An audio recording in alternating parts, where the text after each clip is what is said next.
اسی وقت اللہ پاک کے فضل اور رسول پاک صلی اللہ علیہ وآلہ وسلم کی نظر رحمت سے مجھے اور آپ کو نماز فجر جماعت ادا کرنے سے نوازا گیا۔ اللہ کریم ہم سب کی حاضری کو درجے قبولیت عطا فرمائے۔ خوشبو کے فضائل اور آداب کے متعلق ہماری گفتگو جاری ہے۔ حضرت ابو سعید خدری رضی اللہ تعالی عنہ آپ روایت فرماتے ہیں کہ نبی کریم صلی اللہ علیہ وآلہ وسلم نے ارشاد فرمایا، بنی اسرائیل کی ایک عورت تھی، اس نے انگوٹھی بنوائی اور اس کے اندر خوشبو سیٹ کروائی، خوشبو لگوائی۔ پھر حضور صلی اللہ علیہ وآلہ وسلم نے فرمایا کہ جو اس نے خوشبو لگائی تھی اس کو کستوری کی خوشبو کہا ہے۔ کستوری کی خوشبو عمدہ ترین خوشبو ہے، یعنی سب سے بہترین خوشبو ہے، اور اس کو پسند کیا گیا ہے، اور یہ ایک قدرتی پیداوار ہے۔ اس کو مشک کی خوشبو بھی کہا جاتا ہے، اور یہ جو کستوری کی خوشبو ہے اس کا فائدہ یہ بھی ہے کہ اس کو بڑی بڑی ادویات میں یعنی دوائیوں میں استعمال بطور دوا کیا جاتا ہے۔ اگلا ہمارا عنوان ہے کہ مرد اور عورت کی خوشبو کا فرق۔ مرد کیسے خوشبو لگائے، کون سی خوشبو لگائے، اس کی کیفیت کیا ہونی چاہیے، عورت کیسے خوشبو لگائے، اس کی کیفیت کیا ہونی چاہیے۔ مرد و عورت کو یکساں خوشبو استعمال کرنے کی بالکل اجازت نہیں ہے، یعنی مرد بھی وہ خوشبو لگائیں اور عورتیں بھی وہ خوشبو لگائیں، اس کی قطعاً بالکل اجازت نہیں، بلکہ مرد ایسی خوشبو استعمال کریں جس کا رنگ تو زہر نہ ہو لیکن اس کی خوشبو زہر ہو سکتی ہے، اور عورتیں ایسی خوشبو استعمال کریں جس کا رنگ زہر ہو لیکن اس کی خوشبو دور تک نہ جا سکے۔ یعنی عورت کو ایسی خوشبو استعمال کرنے سے منع کیا گیا ہے جو دوسرے بندوں تک جا سکتی ہے۔ اس کی وجہ کیا ہے؟ عورت کو دراصل خوشبو منع نہیں ہے۔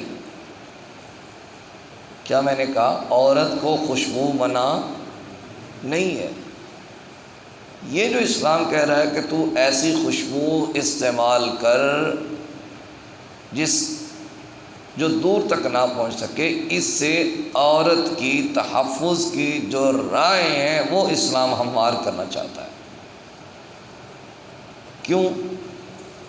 اگر عورت اس طرح کی خوشبو استعمال کرے گی جو دور تک سرایت کرتی ہو تو وہ یقیناً مردوں کی توجہ کا مرکز بن کے رہ جائے گی،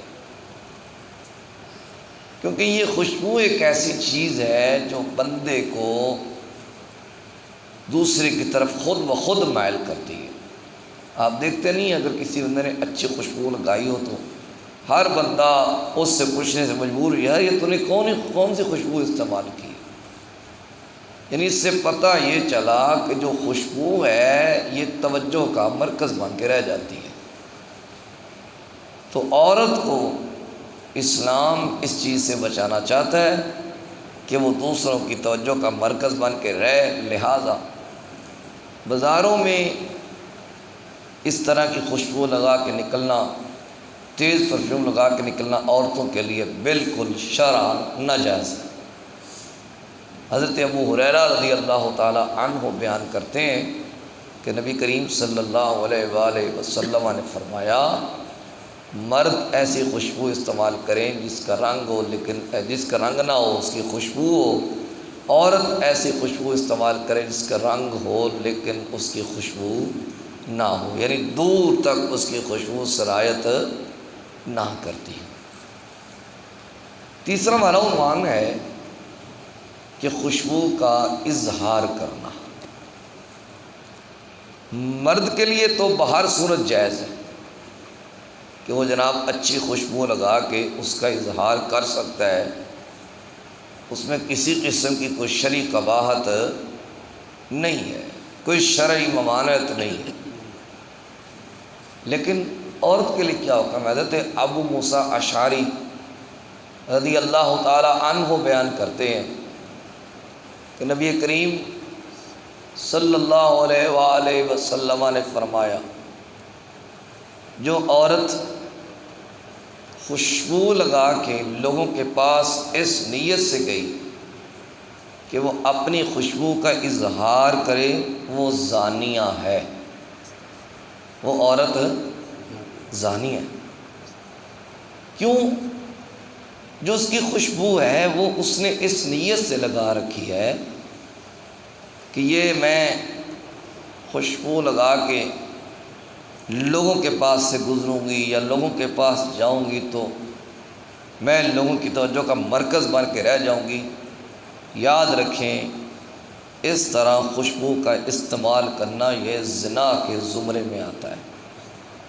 اسلام بالکل اس کی قطعاً اجازت نہیں دیتا۔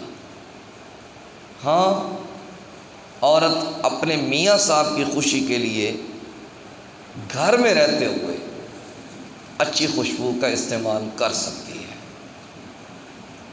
پھر سمجھ لیں، گھر میں رہتے ہوئے میاں صاحب کی خوشی کے لیے یا میاں صاحب کی توجہ حاصل کرنے کے لیے، میاں صاحب کو اپنی توجہ کا مرکز بنانے کے لیے عورت خوشبو کا استعمال کر سکتی ہے۔ بلکہ اگر وہ ایسا کرے گی کہ اپنے میاں صاحب کی توجہ حاصل کرنے کے لیے اگر وہ خوشبو کا استعمال کرے گی تو ایسا کام کرنے پر اللہ پاک کی طرف سے اس کو اجر و ثواب بھی دیا جائے گا۔ یعنی اپنے میاں صاحب کے لیے عورت بناؤ سنگھار بھی کر سکتی ہے، میک اپ کا بھی استعمال کر سکتی ہے، لیکن ایسی چیزیں استعمال نہ کی جائیں جو خلاف شرع ہو۔ خوشبو لگا سکتی ہے، اچھا سوٹ پہن سکتی ہے، جس طرح وہ اپنے آپ کو بنا سنوار کے رکھنا چاہے وہ اپنے میاں صاحب کے لیے اپنے آپ کو بنا سنوار کے رکھ سکتی ہے، ادروائز اس کو ان چیزوں کی اجازت نہیں ہے۔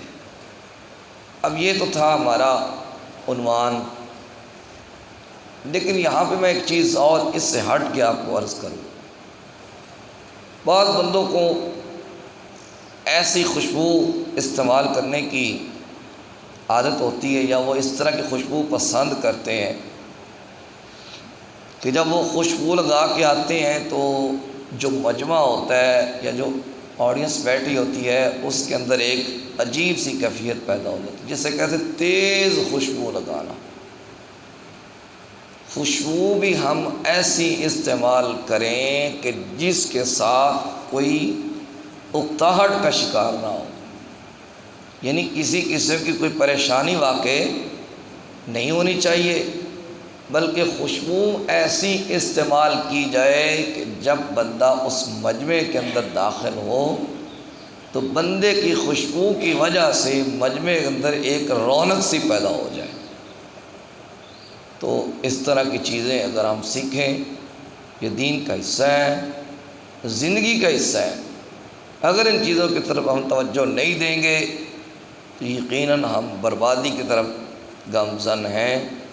اگر ہم چاہتے ہیں کہ ہماری نسلیں بربادی سے بچ جائیں، کسی قسم کا ہمیں زوال کا سامنا نہ کرنا پڑے، کسی قسم کی پریشانی کا سامنا نہ کرنا پڑے، پھر ہم مردوں کا قصور بناتے ہیں، عورتوں کو خود ہم سمجھانے کی کوشش نہیں کرتے، پھر ہمیں پریشانیاں بھی ہوں گی، رسوائیاں بھی ہوں گی۔